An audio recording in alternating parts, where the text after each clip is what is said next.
بسم اللہ الرحمن الرحیم۔ السلام علیکم ناظرین، آپ دیکھ رہے ہیں جی بی پریس اور میں ہوں آپ کا ہوسٹ مبارک نقوی۔ آج ہم اپنے پروگرام میں گلگت بلتستان اسمبلی کا حلقہ GB-LA4 گلگت کے حوالے سے گفتگو کریں گے۔ پروگرام میں بات کرنے کے لیے ہمارے ساتھ اسی حلقے کے سابق MLA، مشہور و معروف کاروباری شخصیت جناب جاوید حسین۔ بہت بہت شکریہ۔ السلام علیکم جاوید حسین صاحب۔ وعلیکم السلام سر، کیسے ہیں؟ خیریت سے ہیں آپ؟ بالکل فضل، آپ ٹھیک ہیں؟ الحمدللہ۔ سر، اپنے آپ سے بات کرنے سے پہلے اپنے ناظرین کو یہ بتاتا چلوں کہ گلگت بلتستان کی خوبصورت وادی ضلع نگر کے دونوں حلقوں اور خصوصاً حلقہ 4 میں ہونے والا ہر انتخابات توجہ کا مرکز ہوتا ہے۔ گزشتہ انتخابات میں پاکستان پیپلز پارٹی کے امجد ایڈوکیٹ حلقہ 4 نگر اور حلقہ 1 گلگت سے کامیاب ہوئے تھے، تاہم انہوں نے حلقہ 1 کا انتخاب کیا، جس کے بعد اب حلقہ 4 میں ضمنی انتخابات ہونے جا رہے ہیں۔ ضمنی انتخابات کا دنگل انشاءاللہ سجے گا، جس میں پاکستان پیپلز پارٹی، پاکستان تحریک انصاف، اسلامی تحریک سمیت دیگر سیاسی جماعتیں اس دنگل میں حصہ لیں گے۔ جاوید صاحب، یہ بتائیے گا کہ کیا پیپلز پارٹی اس بار بھی کامیابی کا صحرا اپنے سر سجانے میں کامیاب ہوگی، یا پھر قسمت کا قلندر کسی اور سیاسی جماعت کا ہوگا؟ شکریہ مبارک نگری صاحب، شکریہ آپ کا کہ آپ نے پروگرام میں لیا۔ میں یہ کہوں گا کہ حلقہ نمبر 4 نگر، آپ سمجھ لیں کہ اگر لڑکانے سے چیئرمین بلاول بھٹو زرداری الیکشن لڑیں گے تو کیا وہ ہار جائیں گے؟ نہیں۔ تو حلقہ نمبر 4 پاکستان پیپلز پارٹی کا سمجھ لو لڑکانا ہے، اور ہم اپنا باہری اکثریت سے یہ صحرا دوبارہ اپنا سر لیں گے۔ امجد صاحب نے اپنا اس سیٹ کو چھوڑ دیا ہے، حلقہ نمبر 1 سے بھی جیتے تھے، 5 سے بھی جیتے تھے، 4 سے بھی جیتے تھے۔ ابھی یہ حلقہ پاکستان پیپلز پارٹی کا اپنا گڑھے تھا اور رہے گا، اور یہ حلقہ انشاءاللہ تعالی پاکستان پیپلز پارٹی بھاری اکثریت سے ون کرے گی۔ اچھا سر، گزشتہ انتخابات میں آپ حصہ نہیں لے پائے تھے، اس کی کیا وجوہات تھی، اور اب کیا پارٹی ٹکٹ حاصل کرنے میں آپ کامیاب ہوں گے؟ دیکھیں کہ ٹکٹ تو مجھے اپنا پچھلے دفعہ بھی ملا تھا، مجھے 15 میں بھی ملا ہے، 17 میں بھی ملا ہے، اور 20 میں بھی مجھے ملا تھا، لیکن میں ایک ٹیکنیکل جو ایشو تھا وہ کورٹ میں تھا۔ میں سمجھتا ہوں کہ وہ بھی شاید میں یہ سمجھوں کہ وہ اس کے بارے میں کچھ نہیں کہوں گی، کیونکہ عدلیہ کا فیصلہ تھا۔ عدلیہ کا فیصلہ ہر وقت جو ہے نا ان کی مرضی ہے، لیکن ایک کمپنی ہے اس کی جو ہے نا میں ڈائریکٹر تھا، جس کی وجہ سے مجھے آؤٹ کیا جائے کہ یہ جو لون جس سے مجھے آؤٹ کیا تھا وہ 2009 میں لیا ہوا ہے۔ میں اسی کمپنی میں جو ہے نا ڈائریکٹر تھا، تو میں 15 میں بھی لڑا، ٹریبونل نے مجھے اجازت دیا، 17 میں بھی لڑا، مجھے اجازت دیا ٹریبونل نے، 20 میں اسی ٹیکنیکل بنیادوں پر آؤٹ ہوا تھا۔ اب انشاءاللہ تعالیٰ کیونکہ وہ بینک کا جو مسئلہ تھا وہ سیٹل ہو کر ختم ہو چکا ہے، اور پاکستان پیپلز پارٹی کا ٹکٹ کیونکہ آلریڈی ایشو ہو چکا ہے پہلے 20 میں، تو ہم نے اس کے جگہ میں اپنا امجد صاحب کو لے کے آئے تھے، تو نگر کے عوام نے اس کو بھی جتایا، تو ٹکٹ پاکستان پیپلز پارٹی کا میں ہی امیدوار ہوں، اور انشاءاللہ تعالیٰ میں سمجھتا ہوں کہ بہت بھاری اکثریت سے یہ سیٹ میں نکالوں گا، اور یہ جیت ہوگی پاکستان پیپلز پارٹی کی اور نگر کے غیرت مند اور غیر قوم کی۔ اچھا سر، بعض یہ بھی خبریں گردش میں ہے کہ پاکستان پیپلز پارٹی کا جو ٹکٹ ہے وہ محمد علی اختر صاحب کو دیں گے، اس میں کتنی صداقت ہے؟ کیا کہیں گے اس بارے میں، کیا کامنٹ کریں گے سر آپ؟ دیکھیں، اختر صاحب ہمارے پیپلز پارٹی کے سینئر پارلیمنٹیرین ہیں اور صوبے کے وائس پریزیڈنٹ ہیں، ٹکٹ کے وہ امیدوار نہیں ہیں۔ وہ اس کو میں نے بہت دفعہ کہا کہ آپ لڑیں، اس دفعہ آپ لڑیں، تو وہ لڑتے نہیں ہیں، تو وہ جو گردش کر رہی ہیں وہ اس میں کوئی حقیقت نہیں ہے، وہ کینڈیڈیٹ ہی نہیں ہے، تو یہ میرے خیال میں جو خبر گردش کر رہی ہے وہ غلط ہے۔ اگر وہ کینڈیڈیٹ بن کر سامنے آتے ہیں تو وہ ہمارا سینئر پارلیمنٹیرین اور انتہائی میرے لیے قابل احترام ہے، وہ لڑ سکتے ہیں اور ہم اس کو بالکل پوری سپورٹ کریں گے، لیکن کیونکہ اختر صاحب کہتے ہیں کہ میں الیکشن نہیں لڑتا ہوں اور میں جو ہے نا الیکٹرول پالیٹکس سے فی الحال دور ہوں، اور میں اگر مستقبل میں ہماری گورنمنٹ کا کوئی گورنمنٹ آئے تو جو بھی ٹیکنیکل عہدہ ہوگا وہ ہم دیں گے۔ اس دفعہ بھی پاکستان پیپلز پارٹی نے جو ٹیکنوکریٹ تھا وہ نمبر 1 پہ تھا اختر صاحب، لیکن وہ بھی کسی ٹیکنیکل بنیادوں پہ آؤٹ ہوئے، تو شہزاد آغا آئے ہیں بلتستان سے۔ اچھا سر، اسلامی تحریک کے جو امیدوار ہیں باقر شیخ صاحب، ان کے ساتھ آپ کا آج کل کافی جو ہے وہ رہن سہن ہونے لگا ہے، کافی اٹھنا بیٹھنا پروگراموں کے اندر، ہم فیس بک اور دیگر سوشل میڈیا کے ذریعے آپ کو دیکھتے رہتے ہیں۔ کیا ایسا کوئی پاسبلٹی ہے کیا دونوں مل کے کسی دوسرے پارٹی کے خلاف جو ہے آپ لڑیں گے؟ نہیں، دیکھیں کہ باقر شیخ صاحب کے ساتھ ہمارے سیاسی معاملات پہ بات چیت ٹاپ لیول پر ہے، میرا ساتھ اس کے ساتھ، کیونکہ ان کے ساتھ ہمارا کوئی دشمنی تو نہیں ہے، ایک پولیٹیکل اختلاف ہے۔ ہم بالکل باقر شیخ صاحب کو کنونس کرتے ہیں کہ جناب آپ کسی پولیٹیکل جماعت سے لڑیں، اگر وہ لڑتے ہیں پولیٹیکل جماعت سے تو اچھا ہوگا۔ باقی ہمارے نگر کے ایشوز پر، ہمارے نگر کے بہت بڑے ایشوز ہیں جس پر باقر شیخ کے ساتھ بیٹھنا میرے خیال میں کوئی جرم نہیں ہے۔ یہ تو پاکستان کے دیگر پارلیمنٹ میں بھی یہاں پر پی ڈی ایم بن گئی، یہاں مختلف جماعتیں مشترکہ ایک ڈیموکریٹک الائنس کے ذریعے پی ڈی ایم کے ذریعے چلا رہے تھے، تو میں سمجھتا ہوں باقر شیخ صاحب کے ساتھ سیاسی بات چیت جاری رہے گی، اور میں کنورس کرنے کی کوشش کروں گا کہ باقر شیخ صاحب کسی پولیٹیکل جماعت میں الیکشن لڑیں۔ اچھا جی، اچھا یہ بتائیے گا کہ حلقے میں جو ہے حلقہ 4 میں ہسپتالوں کی بڑی تعداد ہے سر، عمارتیں تعمیر تو ہوئی ہیں مگر کسی ہسپتال میں آلات نہیں ہیں، نہ ڈاکٹرز ہیں۔ آپ کو پتا ہے کہ کچھ مہینے پہلے وہاں پہ ایک بچی جو ہے وہ تڑپ تڑپ کے جو ہے وہ وہاں پہ اپنے خالق حقیقی سے جا ملی۔ کیا عوامی جو منتخب نمائندے ہیں وہ کیوں ناکام نظر آ رہے ہیں اس چیز میں؟ آپ کے نظر میں کیا حل ہے اس کا؟ دیکھیں کہ مجھے 2.5 سال ٹائم ملا تھا، تو 2.5 سال میں تو کوئی نظام ٹھیک نہیں ہو سکتا ہے۔ میں بھی بالکل احساس کرتا ہوں کہ نگر میں ہاسپٹل ضرور ہیں، لیکن ہاسپٹلس کے جو پی سی فورس ہے وہ اپرووڈ نہیں ہے۔ اس طرح ہمارے سکندرآباد 30 بیڈ ہاسپٹل ہے، چھلت ہے، غلمت ہے، آگے ساس ویلی میں، اسپرداس میں ہے، پراپر نگر میں ہے، تو ہیلتھ کے پوزیشن انتہائی خراب ہے۔ اور اس طرح ایجوکیشن کے بھی کچھ ایسے ایشوز ہیں جو پی سی فورس اپروو نہیں ہیں۔ ہم کہتے ہیں کہ اگر ہمیں موقع ملا، پاکستان پیپلز پارٹی کے گلگت بلتستان میں گورنمنٹ بنی، ہمارا کوئی چیف منسٹر ہوا، تو جو ہے نا میں کوشش کروں گا کہ جناب ہم یہ جو دوریاں جو ہے نا جو شارٹ فال ہے ٹیچرز کے اور ہیلتھ کے ڈاکٹرز کے، ان کو پورا کریں گے۔ لیکن میں سمجھتا ہوں کہ جو بچی کا حادثہ ہوا تھا، 2 بچیوں کا ہوا تھا، اس طرح حادثات روزانہ ہوتے ہیں، اور اپنا یہ بالکل اپنا غلط ہے، ڈاکٹرز ہونا چاہیے۔ اور ہم نے اپنی 2.5 سال کے قلیل ٹائم پر بہت کوشش کی، کیونکہ گورنمنٹ سازی کا اختیار ہمارے پاس نہیں تھا۔ ہم آج بھی اپوزیشن میں ہیں، ہم پہلے بھی اپوزیشن میں تھے۔ اپوزیشن کا کام ہے کہ ہم نشاندہی کرتے ہیں کہ یہاں ہاسپٹل میں ڈاکٹر نہیں ہے، یہاں ٹیچرز نہیں ہیں۔ ایگزیکیوشن اور اس کو عمل درآمد کرنے کا اختیار جو ہے وہ گورنمنٹ پر ہے۔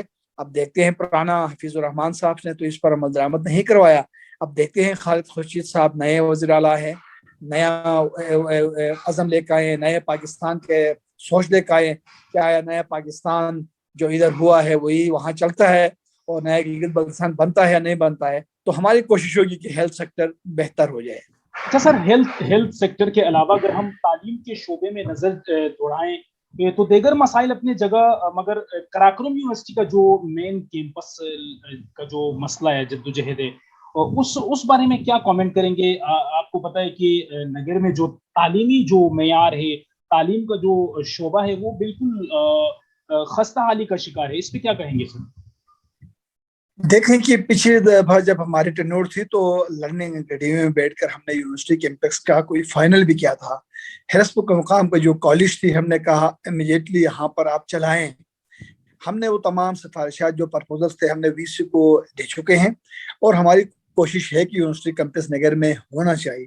تو لیکن یہ کہ یہ جو اپنا یہ یاد رکھیں مبارک صاحب کہ یہ تعلیمی جو بحران ہے یہ اس دو کوئی سال 1.5 سال کا نہیں ہے، یہ گزشتہ 30-40 سالوں کا ہے.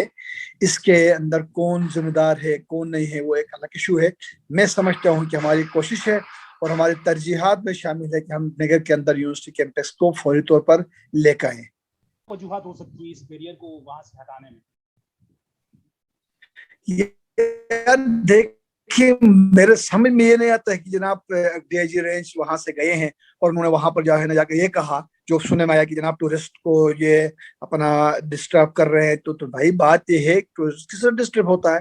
اگر آپ ایک تو کووڈ ہے، آپ بابو سر سے اترے تو چلاس کے درمیان کتنا رش ہوتا ہے، آپ جو ہے نا تھلیچی میں دیکھیں، آپ کوہستان سائڈ میں دیکھیں تو بیریئرس پر ہر جگہ پر لگے ہیں. ایک تو کووڈ کا ایشو ہے، دوسرا جو ہے نا شناخت ہو، کوئی ٹیررسٹ آ جائے پرامن گلگت بلتستان کے امن کو خراب کرنے کے لیے ماضی میں ہم نے دیکھا ہے. تو اس حوالے سے میں سمجھتا ہوں کہ یہ کہنا بالکل غلط ہے کہ نگر کا بیریئر ختم کرے. بیریئرس ختم ہوتے تو بابو سر سے لے کر چلاس سے لے کر ہنزا گلگت گزر تمام بیریئرس کو اٹھائیں، ٹورسٹ کے لیے گلگت بلتستان کو چھوڑ دیں. جس کے جو اپنا نگیٹو پوزیٹو اپنا جو ریزلٹس آئیں گے اس کے ذمہ دار وہی ہوں گے جس نے آرڈر دیا ہے گلگت بلتستان سے. اپنا جو ڈی آئی جی میرے انفارمیشن کے مطابق جو رینج ہے اسی کے آرڈرس ہیں جو بھی ہے. خیر اپنا اس سے ہمارا کوئی واسطہ نہیں ہے. اگر بیریئرس کو ختم کریں تو بابو سر سے لے کر چلاس سے لے کر گدر سے لے کر سب ختم کرے. نہیں تو صرف نگر کا بیریئر ختم کرنا یہ ہم سمجھتے ہیں کہ ہر دفعہ نگر کے ساتھ یہ پہلے ماہ جیسا سلوک اب وہ زمانہ گزر گیا ہے، ہم برداشت کبھی بھی نہیں کریں گے.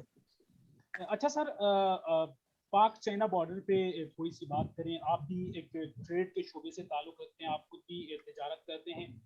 اس دن ایک نوٹیفیکیشن جاری ہوا تھا کہ پاک چائنا جو بارڈر ہے وہ باقاعدہ کھل گیا ہے. کیا باقاعدہ کاروباری معاملات کے لیے کیا کھل گیا ہے کیا یہ بارڈر؟ دیکھیں کہ پچھلی دفعہ بھی ہم نے بڑی کوشش کی، ادھر آ کر اسلام آباد میں فارن افیئر میں ہم ملے اور نوٹیفیکیشن کا جو لیٹر تھا وہ بھی مجھے ریسیو ہوا تھا. سوشل میڈیا پہ آپ نے دیکھا. مسئلہ یہاں پر یہ ہے کہ 2 سالوں سے پاک چائنا ٹریڈ بند ہے، 2 سالوں سے بند پڑا ہے. لیکن ہم نے مختلف اس میں شاہ محمد قریشی صاحب سے ہماری ملاقات ہو گئی، رزاق داؤد صاحب سے ہو گئی، بہت سے جگہوں پر ملاقاتیں ہو گئی. گلگت بلتستان میں پوزیشن ہیڈ امجد صاحب نے ایک ریزولوشن میں پاس کرایا متفقہ، لیکن چائنا سائڈ سے بارڈر نہیں کھل رہا ہے. اب ریسنٹلی آج بھی میری ایک فارن افیئر میں رضوان گل صاحب سے ڈی جی جو چائنا ہے ڈائریکٹر اس سے ملا، اور شاہ محمد قریشی صاحب سے بھی ہم نے کوشش کی، شاید ملاقات بھی ہو جائے 1-2 دنوں میں. تو چائنا ٹریڈ وہاں کی جو ہے نا ریڑھ کی ہڈی کی حیثیت رکھتا ہے. 80% لوگ کام کرتے ہیں. تو چائنا نے کہا کہ ہم رپورٹ نہیں آتے ہیں تو ٹاپ پر کارگو آئے گا، اس کو بھی ہمارے ٹریڈرز نے مانا. انہوں نے حالانکہ ہمارے ساتھ جو ان کا ایگریمنٹ ہے، چائنا کے ساتھ جو ہمارا ایگریمنٹ ہے وہ 2 طرفہ تجارت کا ہے، لیکن اس کے باوجود کووڈ کی وجہ سے ایک ایشو تھا تو ہمارے ٹریڈرز کو ہم نے کنونس کیا. چھوٹے تاجر بھی تھے اس میں، تمام سٹیک ہولڈرز تھے. لیکن ابھی تک چائنا اس جو فارن افیئر کا لیٹر ہوا ہے اس کو عمل درآمد نہیں کر رہا. آج بھی میری ابھی کوئی 1 گھنٹہ پہلے بات ہوئی ہے. انشاءاللہ میں ہوپفلی میں جو ہے نا بھروسہ ہے اللہ پر، چائنا کے ساتھ دوستی چلتی ہے تو گلگت بلتستان ہمسایہ ہے اس کا، اور ہمارے 80% لوگ یہاں سے کام کرتے ہیں. اور پچھلے اس اوپننگ کی لیٹر کے بعد ہمارے تاجروں نے ایو، ہانزو، لانزو، چنداؤ، شنگھائی، بیجنگ سے مال قاشقر کے گوداموں میں ہیں. تو ابھی بارڈر کو کھولنا پڑے گا. اگر یہ کہتے ہیں ہم نے بالکل نہیں کھولنے کے لیے، تو میں سمجھتا ہوں کہ اگر بارڈر 1 ہفتے کے اندر اندر چائنا نے، کیونکہ ان کو بھی نقصان نہیں ہے بارڈر کووڈ کی وجہ سے، کیا پرابلم ہے، وہ ٹاپ کارگو چھوڑتے ہیں اور وہاں سے چلے جاتے ہیں. اگلے دن ہمارے ادھر سے پرائمر جائیں گے، وہ لے کے آئیں گے. تو اس کے باوجود ہم سمجھتے ہیں نہیں کھولتے ہیں، تو پھر یہ بارڈر کبھی بھی پھر کسی کے مقصد میں ہم کھولنے نہیں دیں گے. پھر اس وقت لوگ یہ نہ کہیں کہ جناب یہ ڈسٹرب ہو رہا ہے، سیپ ایک ڈسٹرب ہو رہا ہے، دوستی خراب ہو رہی ہے. جو کچھ بھی ہوگا پھر تاجر بھی قربانی دیں گے، اور گلگت بلتستان بالخصوص، کیونکہ اس پر 80% تاجر نگر کے کام کرتے ہیں. گلگت بلتستان کے تاجر اور بالخصوص نگر کے تاجر پھر جو ہے نا ہم اپنا اگلا عمل بتا دیں گے کہ جناب پھر اس بارڈر کو بند کریں.